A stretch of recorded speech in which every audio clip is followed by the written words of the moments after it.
यावेळी मी किल्ले रायगडाच्या पायथ्याशी आहे आणि माझ्यासोबत काही तरुण मंडळी आहेत, त्यांच्याशी मी बातचीत करतोय. आपण बोलत होतो आणि तुम्ही सांगत होता की गड किल्ल्यांच्या संदर्भात तुम्ही काम करताय. काय नेमकं तुमचं हे काम असतं आणि कशी तुम्ही ही सगळी तरुणांची टीम जुळवलेली आहे? नमस्कार. माझं नाव वर्षा चासकर. आपली रणझुंजार शिलेदार ही टीम गेल्या काही वर्षांपासून श्रीमान रायगड किल्ल्यावर गड स्वच्छतेचं काम करते. तर ह्या स्वच्छतेच्या मोहिमेमध्ये आपल्यासोबत जशी आपली पूर्ण टीम जी एका कोणत्याही तालुक्यात किंवा जिल्ह्यापुरती मर्यादित नाही, तर संपूर्ण महाराष्ट्रभरातून तरुण वर्ग जो आहे, तो शनिवार, रविवार हा सुट्टीचा दिवस असतो म्हणून गडांवरती येतात. आणि गड आता सध्या जर तुम्ही गडावरचं वातावरण पाहिलं, गेल्या काही पासून गडावरती तरुणांची ये-जा फार मोठ्या प्रमाणात वाढलेली आहे. म्हणजे गडांवरती येण्याचं जे प्रमाण आहे ते काही वर्षांपूर्वी थोडं फार कमी होतं. जनजागृती लोकांमध्ये थोडीशी कमी होती. पण आता जनजागृती तर वाढली आहे, लोकांमध्ये गडप्रेम तर वाढलं आहे. पण सोबतच ना एक त्यांच्यामध्ये संस्कार नावाची कुठेतरी कमतरता जाणवते. म्हणून गडावरती येताना जे पाण्याच्या बॉटल्स घेऊन येतात तर त्या आपल्यासोबत रिकाम्या झाल्या की खाली आपल्यासोबतच घेऊन जायचे असतात. हे मॅनर्स लोकांना अजूनही आलेले नाही आहेत. त्याच्यामुळे ते काय करतात, पाणी पिल्यानंतर कुठेतरी गडाच्या एखाद्या कड्या-कपाऱ्यांमधून खाली टाकायचं, रेलिंगच्या पलीकडे टाकायचं किंवा गडावर टाकायचं.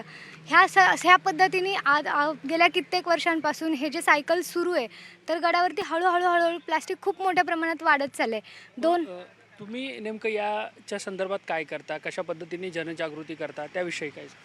जनजागृती म्हणजे आपली टीम जी आहे ती पहिल्या 2022ला 40 दिवस मुक्कामी राहून गडावरती काम करत होती. त्या दरम्यान 20,000 गार्बेज बॅग कचरा हा जमा केला गेला. त्याच्यानंतर सेम 2023लाही सेम प्रोसिजर झाली. 15 दिवस गडावरती टीमने काम केलं आणि 20-25,000 गार्बेज बॅग कचरा जमा केला गेला. त्याच्यानंतर 2024लाही अगदी असंच झालेलं आहे. फक्त 2024 पासून महाराष्ट्र सरकारचंही आम्हाला त्याच्यामध्ये सहकार्य लाभलं आहे. कारण की महाराष्ट्र सरकारची टीम आणि इतर दुर्ग संवर्धन करणाऱ्या संस्था या सगळ्यासोबत मिळून त्यामध्ये कुठेतरी काम करतात. हे फक्त राज्याभिषेक सोहळ्याला.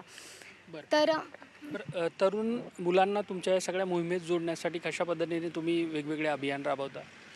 तरुण वर्ग खरं तर बऱ्याच लोकांना माहीत नाही आहे, पण अनेक भागात महाराष्ट्राच्या अनेक भागामध्ये आज छोट्या-मोठ्या दुर्ग संवर्धन संस्था कार्यरत आहेत.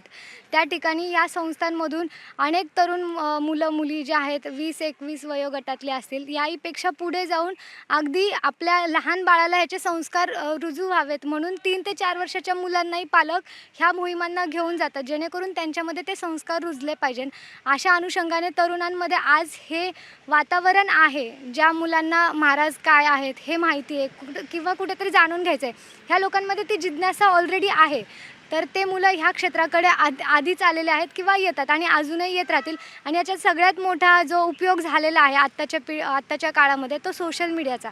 कारण सोशल मीडियामध्ये जे व्हिडिओज येतात माहितीपूर्ण किंवा जे ज्ञान भेटतं आहे किंवा गडांवरती जाण्याचा जो ॲक्सेस आहे, लोकेशन्स असेल, ह्या गोष्टी इतक्या इझिली झाल्यात ना की आता मुलांना त्या गोष्टीकडे जायला मार्गही सोपा झाला आहे. त्याच्यामुळे त्या गोष्टी थोड्याशा सोयीस्कर झाल्यात. बरं.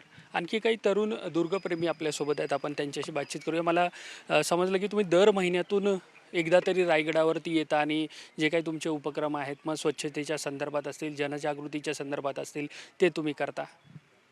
हो, माझं नाव अर्जुन जोशी. मी राहणार मुंबईला. दर रविवारी आमच्या मोहिमा आम्ही राबवत असतो. म्हणजे महाराष्ट्रातल्या बऱ्याचशा गडकिल्ल्यांवर आम्ही मोहिमा राबवत असतो. मग ते प्लास्टिकमुक्त मोहीम असतील किंवा टाक्या संवर्धनाचं काम असतील, अजून वेगवेगळ्या माध्यमातून आम्ही कामं करत असतो.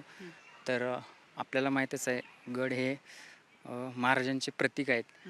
ते जपणं आपल्याला खूप महत्त्वाचं आहे. आणि याला रिस्पॉन्स पण चांगला मिळतो, म्हणजे तरुण मंडळी एकत्र येतात आहे या निमित्ताने.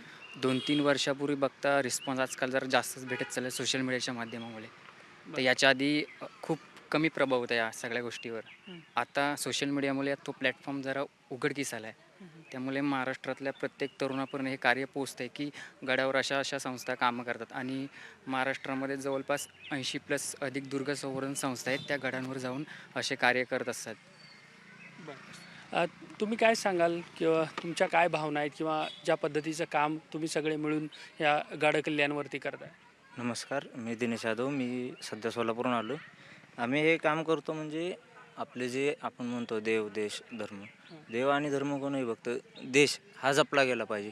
देश म्हणजे आपले पुरातत्व, किल्ले, पुरातत्व खातं अगर जुने जे काही आपला ऐतिहासिक वारसा आहे तोच आपला पाहिजे. त्यासाठी आम्ही झटतो. म्हणजे जे काही संवर्धन कार्य असतील, काही ठिकाणी खोदकाम वगैरे तेही करतो आणि सर्व कार्य जपतो. धन्यवाद ही सगळी बातचीत केलीबद्दल आणि तुम्ही जे काम करताय त्याला खूप साऱ्या शुभेच्छा. व्हिडिओ जर्नलिस्ट प्रतीक जाधवसह मी देवेंद्र कोलटकर, NDTV मराठी, रायगड.